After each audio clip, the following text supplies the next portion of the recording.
नमस्कार, स्वागत है आपका झारखंड समाचार में। चलिए जानते हैं आज की झारखंड की अब तक की सबसे बड़ी और महत्वपूर्ण खबरों के बारे में। सभी खबरें आपके लिए काम की होने वाली है, पर इससे पहले अगर आप चैनल पर नए हैं तो चैनल को सब्सक्राइब कर लें और वीडियो को एक प्यारा सा लाइक अवश्य कर दीजिएगा। आपका एक लाइक करना ही हमारी मेहनत का फल होता है। झारखंड मौसम विभाग से बड़ी खबर आ रही है। झारखंड में मानसून की एंट्री हो चुकी है और जिसके बाद आज लगभग सभी जिलों में झमाझम बारिश देखने को मिलेगी और सुबह से ही कई जिलों में बारिश से लोगों को परेशानियों का सामना भी करना पड़ रहा है। वज्रपात से 24 घंटे के अंदर कई लोगों की मौत भी हो गई है। जी हां, मानसून की एंट्री करने के बाद राजधानी रांची के साथ ही आसपास के कई जिलों में लगातार सुबह से ही बारिश देखने को मिल रही है और अभी कहा जा रहा है कि 4 से 5 दिनों तक पूरे झारखंड में बारिश होगी। साथ ही इधर मौसम विभाग ने आज भी कुछ जिलों में बारिश का येलो अलर्ट जारी किया है और जिन जिलों में बारिश की संभावना है उनमें रांची, पलामू, सिमडेगा, गुमला, चतरा, खूंटी, गिरिडीह, लोहरदगा और हजारीबाग के कुछ इलाके शामिल हैं। इस दौरान 30 से 40 किलोमीटर प्रति घंटे की रफ्तार से हवा चल सकती है, यानी कि आंधी तूफान के साथ बारिश होगी। साथ ही वज्रपात को लेकर भी लोगों को सावधान रहने की सलाह दी गई है और मौसम विभाग ने अगले 2 दिनों का भी पूर्वानुमान जारी कर दिया है। देखिए, मौसम विभाग का कहना है कि कल उत्तर पूर्वी भाग जैसे कि जामताड़ा, देवघर, दुमका, पाकुड़, गोड्डा, साहिबगंज में कहीं कहीं पर भारी बारिश की संभावना है और 25 जून को उत्तर पूर्वी और निकटवर्ती मध्य भागों में रांची के साथ ही रामगढ़, बोकारो, धनबाद, जामताड़ा, देवघर, दुमका, पाकुड़, गोड्डा, साहिबगंज में भारी बारिश को लेकर येलो अलर्ट जारी किया गया है और खास करके लोगों को वज्रपात को लेकर सावधान रहने की सलाह दी गई है और अगले 4 से 5 दिनों तक ऐसी ही झमाझम बारिश होती रहेगी। तो अगर आप भी इन जिलों के रहने वाले हैं तो जरा कमेंट करके जरूर बताएं कि वहां की स्थिति क्या है, ताकि आम लोगों को भी इसकी जानकारी मिल सके। झारखंड में शिक्षक अभ्यर्थियों के लिए बड़ी खबर है। 7 साल के बाद झारखंड टेट का एग्जाम होने वाला है और इसको लेकर जरूरी खबर सामने आ रही है। देखिए, झारखंड सरकार इस साल चौथी शिक्षक पात्रता परीक्षा यानी जेटेट लेने जा रही है और यह परीक्षा नई नियमावली से होगी और पिछले दिनों नई नियमावली को मंजूरी भी मिल गई है। तो अब परीक्षा के आयोजन को लेकर प्रक्रिया शुरू कर दी जाएगी और शिक्षक पात्रता परीक्षा झारखंड एकेडमिक काउंसिल यानी जैक के द्वारा ली जाती है। तो स्कूली शिक्षा एवं साक्षरता विभाग ने एग्जाम को लेकर अब निर्देश काउंसलिंग को दे दिया है और खबर यह है कि इसके लिए जुलाई में आवेदन लिए जा सकते हैं और उसके बाद आवेदन की स्क्रूटनी और फिर अक्टूबर में परीक्षा ली जाएगी और इस बार एग्जाम 3 घंटे की बजाय 2.5 घंटे का ही होगा और नई नियमावली के आधार पर परीक्षा ली जाएगी। शिक्षक पात्रता परीक्षा के लिए चौथी बार नियमावली में बदलाव किया गया है और आपको बता दें कि 24 साल में 2 बार ये जेटेट की परीक्षा हुई है। पिछली बार 2016 में इसकी परीक्षा ली गई थी और अब 2024 में जेटेट की परीक्षा का आयोजन हो रहा है। तो आखिर जेटेट के इस परीक्षा पैटर्न में अब क्या क्या बदलाव हुआ है। देखिए, पहले क्लास 1 से 5 के लिए 200 अंकों की परीक्षा होती थी और 200 क्वेश्चन पूछे जाते थे। वहीं कक्षा 6 से 8 के लिए 250 अंकों की परीक्षा होती थी और इतने ही सवाल भी पूछे जाते थे। लेकिन अब बदलाव के बाद कक्षा 1 से 5 और कक्षा 6 से 8 के लिए 150 अंकों की ही परीक्षा ली जाएगी और 150 क्वेश्चन पूछे जाएंगे। सभी मल्टीपल चॉइस वाले क्वेश्चन होंगे। झारखंड में ओबीसी कैटेगरी वालों को अब नौकरियों में 5 साल की छूट मिल सकती है। राज्य पिछड़ा वर्ग आयोग इसके लिए अध्ययन कर रहा है और अगले सप्ताह प्रस्ताव आएगा। जी हां, राज्य में पिछड़ा वर्ग को राज्य में होने वाली नियुक्तियों में 5 साल की छूट मिले, इसके लिए राज्य पिछड़ा वर्ग आयोग अब तैयारी में है और जल्द ही इस मुद्दे को लेकर आयोग प्रस्ताव बनाने जा रहा है। इस प्रस्ताव को आयोग अगले सप्ताह होने वाली मीटिंग में रखा जाएगा और इस प्रस्ताव को आयोग की अगले सप्ताह होने वाली मीटिंग में रखा जाएगा। फिलहाल आयोग प्रस्ताव बनाने को लेकर झारखंड के आसपास के राज्यों की व्यवस्था का अध्ययन कर रहा है और इस अध्ययन के बाद प्रस्ताव तैयार किया जाएगा, जिसे आयोग की बैठक में प्रस्तुत किया जाएगा और सभी कैटेगरी की नियुक्तियों में छूट की तैयारी आयोग की ओर से बताया गया है कि राज्य में ओबीसी की लगभग संख्या 50% है, लेकिन अभी उन्हें नियुक्तियों में 2 साल की भी छूट मिलती है। लेकिन अभी उन्हें नियुक्तियों में 2 वर्ष की ही छूट मिलती है और उन्हें अधिक अवसर मिले, इसके लिए प्रयास किए जा रहे हैं। आयोग के अध्यक्ष योगेंद्र प्रसाद का कहना है कि अभी इस विषय पर विचार चल रहा है और आयोग की ओर से मिली जानकारी के अनुसार ओबीसी श्रेणी के उम्मीदवारों को जेपीएससी, जेएसएससी सहित अन्य नियुक्ति प्रक्रिया में उम्र सीमा में छूट दी जाएगी। झारखंड के सभी विद्यार्थियों के लिए बड़ी खबर है। झारखंड सरकार ने अब गुरुजी स्टूडेंट क्रेडिट योजना का पोर्टल लॉन्च कर दिया है और अब विद्यार्थी लोन के लिए आवेदन कर सकते हैं। जी हाँ, मुख्यमंत्री चंपाई सोरेन ने कहा है कि झारखंड के विद्यार्थियों को उच्च एवं तकनीकी शिक्षा के लिए बाहर नहीं जाना पड़े, इसके लेकर अब राज्य सरकार प्रयास कर रहे हैं और इसके लिए कई योजनाओं की शुरुआत भी की गई है। और वहीं मुख्यमंत्री चंपाई सोरेन ने इसको लेकर अब गुरुजी स्टूडेंट क्रेडिट कार्ड योजना के go live of students application module का शुभारंभ भी कर दिया है। तो अब इस मॉड्यूल के तहत जिन विद्यार्थियों का चयन उच्च शिक्षण संस्थानों में नामांकन हो चुका है वो लोन के लिए ऑनलाइन आवेदन कर सकते हैं। इसके बाद राज्य सरकार के द्वारा इस योजना के लिए जिन बैंकों के साथ इकरारनामा किया गया है उनके द्वारा 15 लाख रुपए तक का शिक्षा लोन उपलब्ध कराया जाएगा। और वहीं मुख्यमंत्री ने बैठक में यह भी कहा कि विद्यार्थियों के लिए सरकार ने गुरुजी क्रेडिट कार्ड योजना, मुख्यमंत्री शिक्षा प्रोत्साहन योजना और मानकी मुंडा छात्रवृत्ति योजना जैसी कई योजनाओं की शुरुआत की है। इन योजनाओं का लाभ गरीब और जरूरतमंद विद्यार्थियों को मिलना चाहिए। झारखंड में बंद पड़े उद्योग अब दोबारा से शुरू होने वाले हैं। सीएम चंपाई सोरेन ने इसको लेकर निर्देश दे दिए हैं। जी हां, राज्य सरकार अब बंद पड़े औद्योगिक इकाइयों को फिर से आरंभ करेगी। मुख्यमंत्री चंपाई सोरेन ने उद्योग विभाग की समीक्षा के दौरान ये निर्देश दिए हैं। उन्होंने कहा कि बड़ी इंडस्ट्री के साथ साथ लघु, कुटीर एवं छोटे छोटे ग्रामोद्योग को हर हाल में बढ़ावा दें और इससे जोड़कर गरीब, किसान तथा जरूरतमंद लोगों के आय में वृद्धि लाया जा सकता है। झारखंड में सिल्क एवं तसर उत्पादन के क्षेत्र में रोजगार के अच्छे अवसर हैं। वहीं मुख्यमंत्री चंपाई सोरेन ने महिलाओं के लिए भी कई घोषणाएं की। उन्होंने झारक्राफ्ट तथा खादी एवं ग्रामोद्योग बोर्ड के अधिकारियों को निर्देश दिया है कि वे सुदूर ग्रामीण क्षेत्र में अधिक से अधिक संख्या में महिलाओं को प्रशिक्षण देकर हुनरमंद बनाएं और महिलाओं को स्वरोजगार से जोड़कर उन्हें आत्मनिर्भर बनाना राज्य सरकार की प्राथमिकता है। और अभी झारखंड में धागा उत्पादन के क्षेत्र में रोजगार की काफ़ी संभावनाएं दिख रही है। तसर, रेशम, कोकून की प्रोसेसिंग तथा धागा तैयार करने की ट्रेनिंग महिलाओं को अवश्य दें। जिन महिलाओं को खादी बोर्ड एवं झारक्राफ्ट द्वारा प्रशिक्षण दिया जाता है उनको राज्य सरकार की नीति के तहत 35% सब्सिडी देकर उनको उपकरण भी उपलब्ध कराया जाएगा। साथ ही सीएम चंपाई सोरेन ने अधिकारियों को निर्देश दिया है कि राज्य सरकार के द्वारा बनाई गई औद्योगिक नीति के तहत 75% नियोजन स्थानीय लोगों को ही मिलना चाहिए। झारखंड वासी ही 75% की संख्या में यहां काम करने चाहिए और यह हर हाल में सुनिश्चित किया जाए जिस क्षेत्र में औद्योगिक संख्याएं स्थापित हुई है वहां के स्थानीय लोगों को नियोजन में प्राथमिकता मिलनी चाहिए। और जितने भी झारखंड में बंद पड़े औद्योगिक इकाइयां हैं नए सिरे से आवंटन करके उन्हें पुनर्जीवित करें। इससे हजारों की संख्या में लोगों को रोजगार से जोड़ा जा सकेगा। झारखंड के मुख्यमंत्री चंपाई सोरेन ने अधिकारियों को बड़ा आदेश दे दिया है। उन्होंने कहा कि जल्द से शुरू करें ट्राइबल यूनिवर्सिटी, राज्य के लिए ये बहुत जरूरी है। जी हां, मुख्यमंत्री चंपाई सोरेन ने जमशेदपुर में खोली जाने वाली ट्राइबल यूनिवर्सिटी को जल्द क्रियाशील बनाने का निर्देश अधिकारियों को दे दिया है। उन्होंने कहा कि ये यूनिवर्सिटी इस राज्य के लिए काफी मायने रखेगी। इससे यहाँ के जनजातीय भाषाओं को बढ़ावा मिलेगा और ऐसे में इस विश्वविद्यालय को शुरू करने को लेकर नियुक्ति समेत अन्य सभी प्रक्रियाओं को यथाशीघ्र पूरा भी करें। मुख्यमंत्री चंपाई सोरेन ने झारखंड में उच्च एवं तकनीकी शिक्षा को बेहतर और उत्कृष्ट बनाने पर जोर दिया है।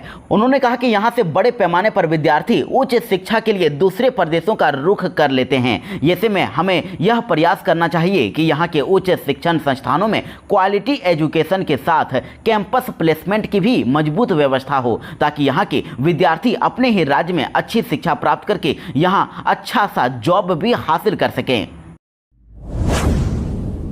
झारखंड के अस्थायी कर्मचारियों के लिए बड़ी गुड न्यूज है। 90,000 को अब ईपीएफ का फायदा मिलेगा। जी हां, राज्य सरकार के विभिन्न विभागों, सार्वजनिक उपक्रमों एवं अन्य सरकारी निकायों में अस्थायी रूप से कार्यरत कर्मचारियों के लिए बड़ी अच्छी खबर है। विभिन्न सरकारी विभागों और सार्वजनिक उपक्रमों एवं अन्य सरकारी निकायों के सभी संविदा, आकस्मिक, दैनिक वेतन एवं आउटसोर्स एजेंसियों के माध्यम से कार्यरत कर्मचारियों, अनुमानित 90,000 कर्मचारियों को ईपीएफ का लाभ मिलने वाला है। और मुख्य सचिव एल खिंग्याते ने अब राज्य के सभी अपर मुख्य सचिव, प्रधान सचिव, सचिव, प्रमंडलीय आयुक्त एवं उपायुक्तों को कर्मचारी भविष्य निधि एवं विविध प्रावधान अधिनियम 1952 के तहत उक्त सभी अस्थायी कर्मचारियों तक लाभ विस्तारित करने का निर्देश दे दिया है। और आपको बता दें कि वित्तीय वर्ष 2017-18 में भारत सरकार से प्राप्त निर्देश के आलोक में उक्त अस्थायी कर्मचारियों में जिनका मानदेय 15,000 से या इससे जिससे कम था उन्हें कर्मचारी भविष्य निधि का लाभ दिया जा रहा है,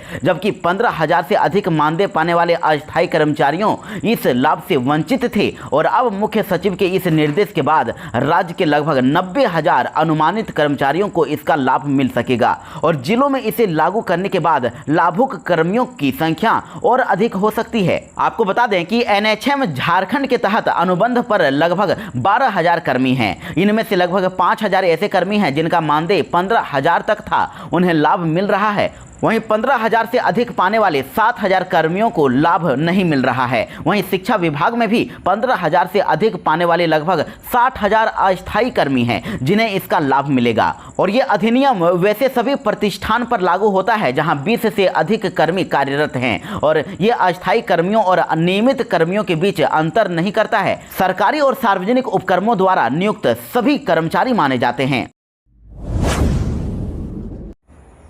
झारखंड की महिलाओं के लिए बड़ी खुशखबरी है। झारखंड सरकार ने बड़ा फैसला किया है। अब 50 साल तक की गरीब महिलाओं को हर महीने 1,000 रुपए मिलेंगे।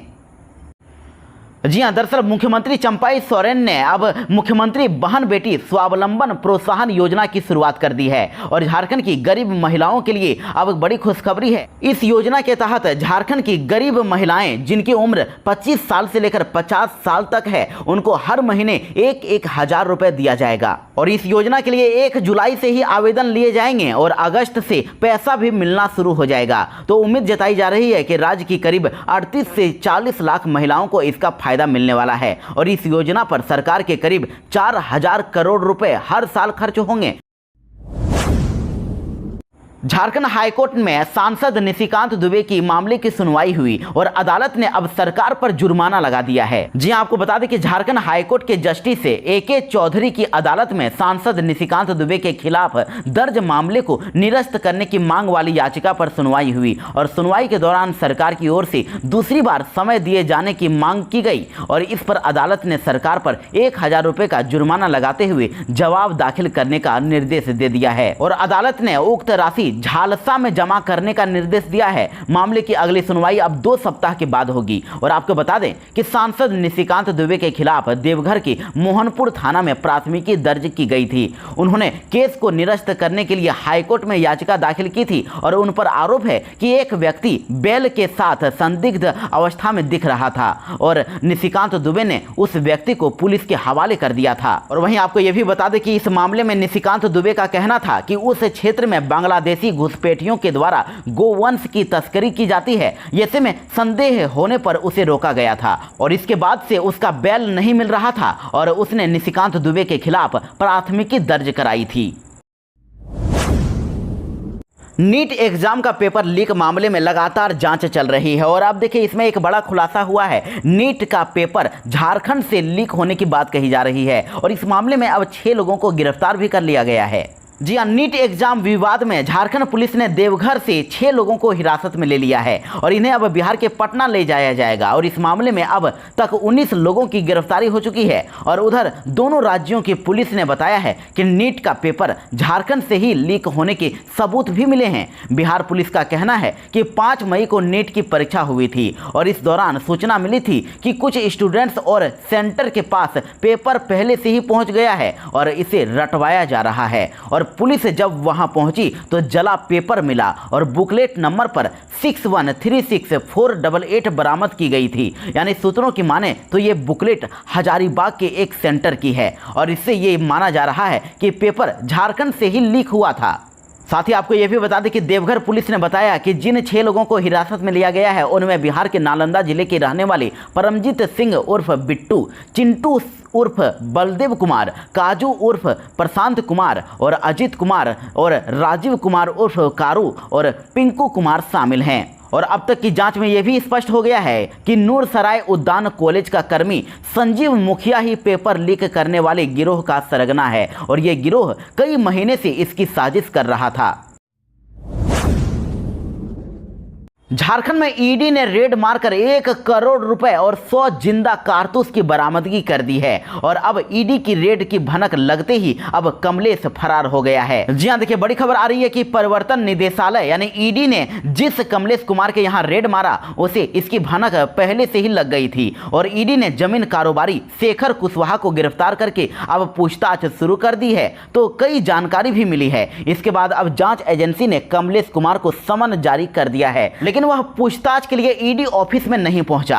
हालांकि उसे इस बात की भनक नहीं थी कि अचानक जांच एजेंसी उसके घर पर छापेमारी कर देगी और इसी वजह से वह टीम के पहुंचने से पहले ही रांची से बाहर चला गया है। और अब कमलेश कुमार के खिलाफ कांके थाना में आर्म्स एक्ट का केस दर्ज हुआ है। ईडी की छापेमारी में कमलेश के फ्लैट से 100 राउंड जिंदा कारतूस मिले थे और 1 करोड़ रुपए भी बरामद किया गया है। वहीं जानकारी के लिए आपको बता दें कि पहले ये कमलेश कुमार फोटोग्राफर था, फिर जाकर जमीन माफिया बना। करीब 8 साल पहले कमलेश पेशे से फोटोग्राफर था। वह रांची के ही एक स्थानीय अखबार में काम करता था और साल 2016 में उसकी रांची के ही कुछ पुलिस अफसरों और प्रभावशाली लोगों से जान पहचान हो गई थी। उसके बाद उसने कांके में जमीन की खरीद बिक्री शुरू कर दी और देखते ही देखते बाइक पर घूमने वाला कमलेश महंगी गाड़ियों में घूमने लगा। जमीन के इस धंधे से अंकुत संपत्ति बनाई और अब वह कंस्ट्रक्शन और रिचार्ड के धंधे में भी उतर गया है। NIOS क्लास 12 रिजल्ट अब घोषित कर दिया गया है और अब इसका रिजल्ट आप results.nic.ac.in पर जाकर चेक कर सकते हैं। जी हां, राष्ट्रीय मुक्त विद्यालयी शिक्षा संस्थान यानी NIOS के द्वारा अप्रैल सेशन में आयोजित हुई कक्षा 12वीं में एग्जाम में भाग लेने वाले स्टूडेंट्स के लिए खुशखबरी है। NIOS की ओर से 12वीं कक्षा का रिजल्ट ऑनलाइन माध्यम से घोषित कर दिया गया है और एग्जाम में सम्मिलित होने वाले स्टूडेंट्स तुरंत ही NIOS की ऑफिशियल वेबसाइट results.nic.ac.in पर जाकर अपना रिजल्ट चेक कर सकते हैं। झारखंड में लातेहार से बड़ी खबर आ रही है। यहां दूषित पानी पीने से 20 छात्र बीमार हो गए और चंदवा CHC में उनका इलाज किया गया। सभी अभी खतरे से बाहर हैं। जी हां, आपको बता दें कि लातेहार जिले के चंदवा प्रखंड के जमीरा पंचायत के उत्क्रमित प्राथमिक विद्यालय डूरू के करीब 20 बच्चे शनिवार की सुबह विद्यालय परिसर में लगे जल मीनार के दूषित पानी पीने से बीमार पड़ गए और सभी बच्चों को शिक्षकों और सेविका की मदद से एम्बुलेंस से सामुदायिक स्वास्थ्य केंद्र चंदवा लाया गया और जिनका उपचार किया गया और अभी बताया जा रहा है कि सभी बच्चे अब खतरे से बाहर हैं। वहीं कहा जा रहा है कि जहां पर बच्चों ने जल मीनार का पानी पिया, बच्चों को पानी में कुछ अलग बदबू आ रही थी। इसके बाद कुछ बच्चों को उल्टी, शरीर में खुजली और गले में खुजली की शिकायत होने लगी। इसकी जानकारी बच्चों ने शिक्षकों को दी तो शिक्षकों ने वार्ड सदस्य को सूचना देने के बाद पानी की टंकी की जांच की गई और टंकी की तलहटी पर सफेद रंग का पाउडर जैसा कुछ जमा था। इसके बाद इसकी सूचना सामुदायिक स्वास्थ्य केंद्र को दी गई और एम्बुलेंस की मदद से सभी बच्चों को स्वास्थ्य केंद्र लाया गया। और अभी सभी बच्चे खतरे से बाहर बताए जा रहे हैं, लेकिन BDO प्रसाद ने कहा है कि वहां से पानी और केमिकल का सैंपल मंगाया गया है, उसे लैब टेस्टिंग के लिए भेजा जाएगा और इसके अलावा गांव की स्तर पर भी पानी में किसने क्या मिलाया है इसकी जांच कराई जाएगी। सभी बच्चे चौथे एवं 5वीं वर्ग के ही स्टूडेंट्स हैं।